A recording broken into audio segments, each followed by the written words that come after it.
Hello and welcome to Chuck's Diecast Car and Model Reviews. Today we are taking a look at a model of the BAC TSR2. It's a little bit of a change for me because I usually of course post about cars, but I just love this plane. I have never seen one in person. In fact, only one of them ever flew. There were several others that were being built at the time, and I think only one other was completed. Then the project was canceled by the British government. In fact, the one flying plane that they made, they basically told them to destroy it, so it was put on the ground and basically shot at until it was destroyed. The second one is at a museum in England, and I believe this one is actually that plane, and it is of course the only one that's truly complete. From what I understand, they were ready to fly this plane.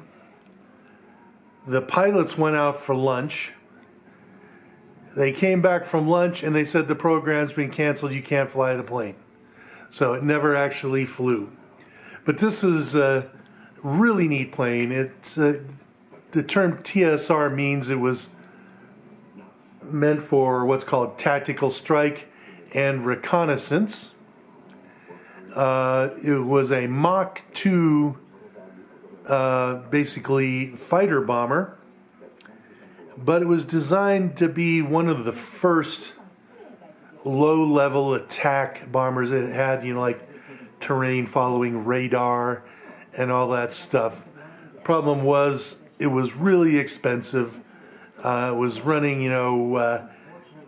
over budget, and the British government changed parties or something, and then they ended up saying, well, we don't want to pay for this anymore.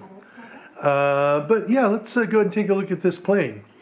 First of all, the thing about it is a large plane. When I got the box in the mail, I was like, oh my God, this thing is huge.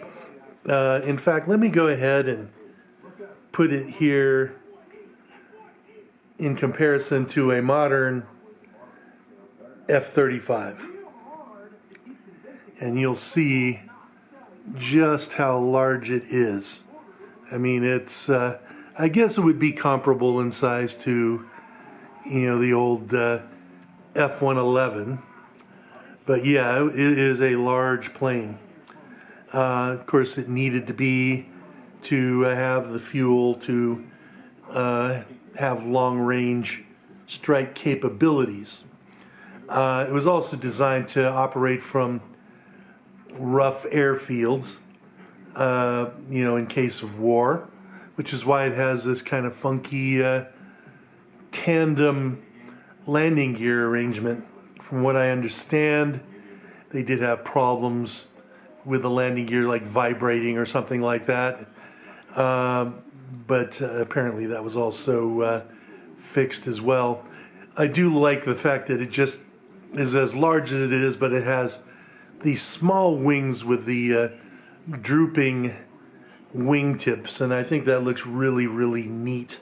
But it has a heavy wing loading with a small wing to allow it to fly at low level with less turbulence, basically.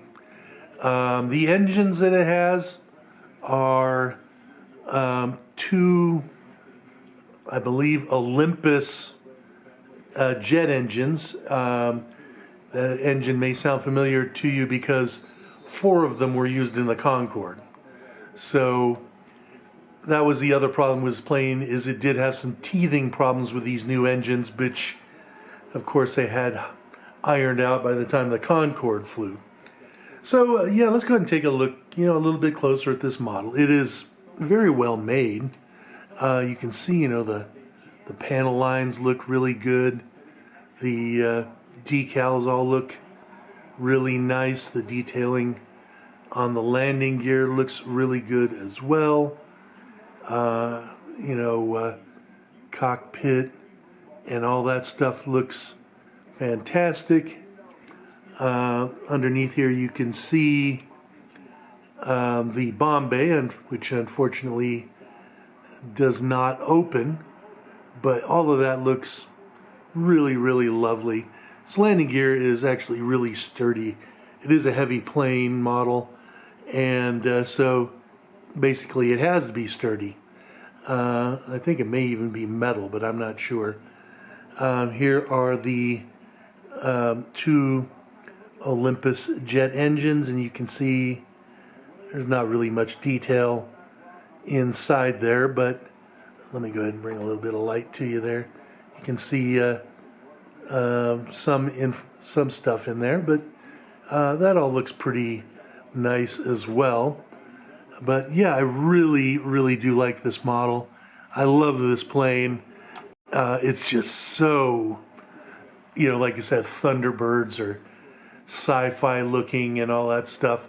I think the white coloration, which might have only been for test purposes, but may have also been, anti-nuclear flash protection when it was, dropping nuclear weapons, looks really good as well.